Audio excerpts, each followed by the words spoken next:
Hi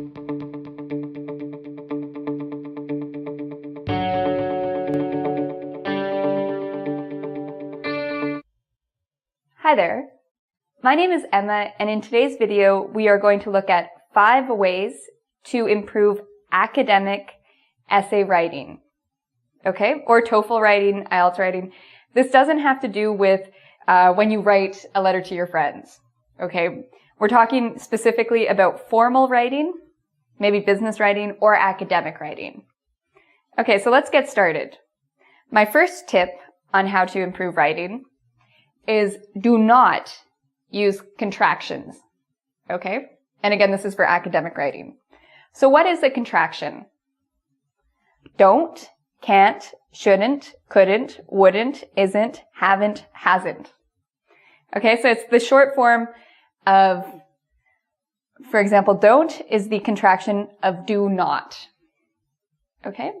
So it's better to actually write out the word in full in academic and formal business writing.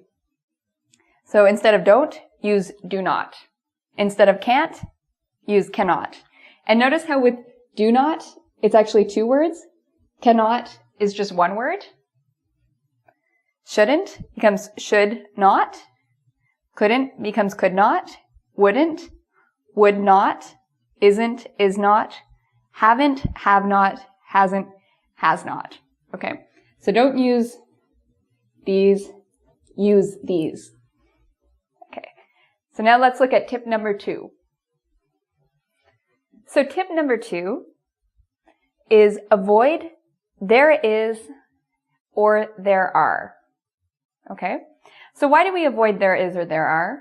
Well, one of the reasons is when we write, we want to write our ideas clear and concise, meaning we don't want these long sentences. We want our sentences to be to the point. There are adds, extra words that are not needed. So let's look at some examples. A, there are many issues that students face at university.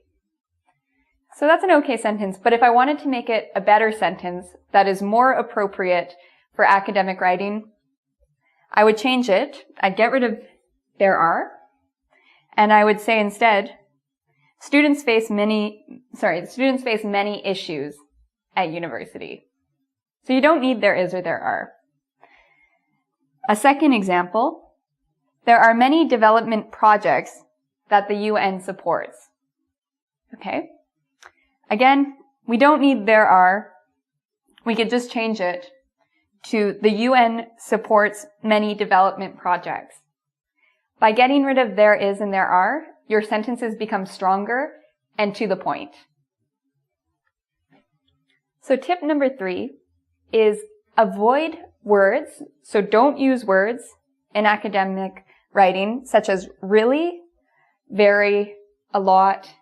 I'm going to add another one. So. Okay? This weakens your writing. Your writing isn't as strong if you use these types of words. So let's look at some examples.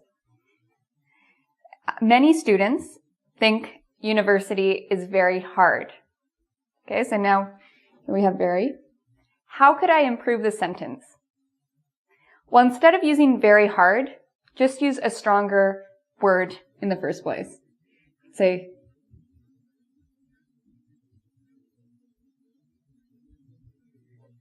many students think university is difficult. Okay? There are many cars, I just broke a rule, sorry. Many cars speed very fast. You could get rid of the very in that sentence, come up with a stronger word for it. So let's look at number B, sentence B. Bill 399 is really controversial. So again, in academic writing, avoid the usage of really. We could just say Bill 399 is controversial. The sentence sounds better. It sounds more formal. Okay. C. A lot of the students, I didn't finish the sentence. I could say a lot of the students live on campus. Now, instead of using a lot, we could use the word many students. So we use many if we can count the noun, if it's countable. So instead of using a lot, use many. Or if our noun is not countable, if it's a non-count noun, we can use much.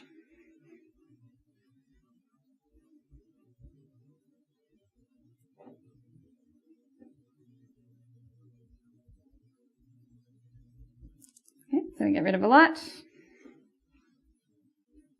So instead of a lot of the students, now we have many students. Many students face problems in their first year of university. Much time is wasted because of procrastination. Okay? So many and much are both words that are better to use than a lot. And again, the rule is avoid the usage of really, very, a lot, and so. So our fourth tip when it comes to academic writing is so if you are in the sciences, it's okay to use the passive. Don't use it too much, but it's okay and normal to use the passive voice. And I'll explain what that is in a second. But if you are studying humanities, social science, history, psychology, these types of subjects, do not use the passive voice. Use the active voice. So for most university writing, we use the active voice. So what is the passive voice and what is the active voice? So here is an example of the passive voice. Healthcare reforms were implemented by Obama. Okay, so notice first we have a form of the verb to be, and then we have the past participle of implement, in this case implemented, so you see an ed. And then oftentimes we have the word by someone. So this is an example of a passive voice sentence. Healthcare reforms were implemented by Obama. So what is the problem with using the passive voice? Well, it takes away the fact that Obama is the one who implemented the reforms. The sentence is sort of weak, a little bit awkward. It would be much better if we had the actor who is Obama, so the person, the verb, and the object. Obama implemented healthcare reforms. So this is the active voice. Okay, so if you can, have the subject, then the verb, then the object, instead of the passive voice. So here is another example of this. If I wrote in the passive voice, I would write, the war was, so here we have a form of the be verb, won, so here's the past participle of win,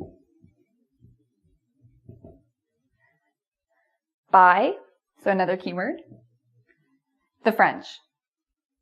The war was won by the French.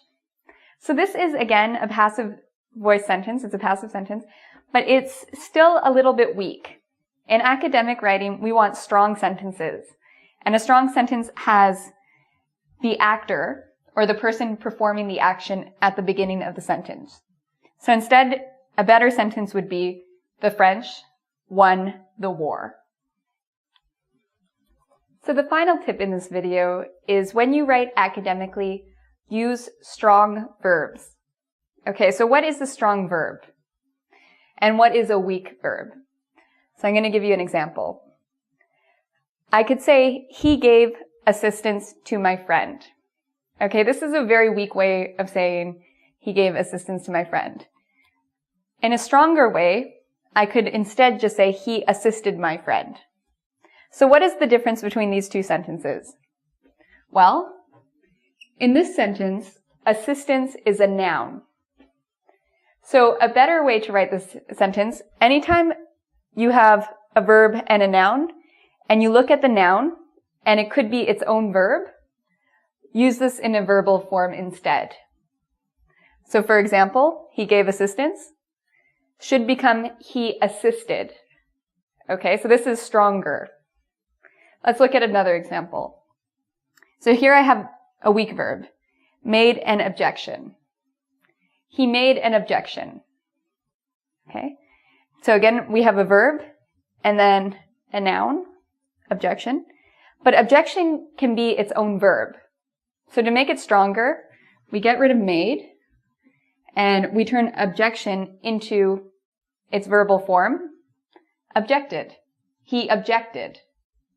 So he objected is better than he made an objection. Okay. Another example. Here we have our example of the weak verb. She conducted an investigation. She conducted an investigation. Well, when I look here, I see the word investigation and I think, does this noun, have a verb form? Well, yes, it does. Investigate. So instead of saying conduct an investigation, she investigated something. It's a lot better. It's stronger. Okay, finally, for our fourth example, the weak verb is did an audit. They did an audit on Wesley Snipes. I don't know. Poor joke, maybe. They did an audit on someone. So again, I see the word audit. So here's a verb and here's a noun. But I look at this noun and I think audit. Is there a verb form of the word audit? Yes, there is. Wesley Snipes was audited. But again, I told you not to use the passive, so I could say the government audited Wesley Snipes. Okay? So there you have it. 5 tips that will quickly improve your academic writing. So if you would like to practice some of these tips, come visit us at our website at www.ingvid.com. Until next time.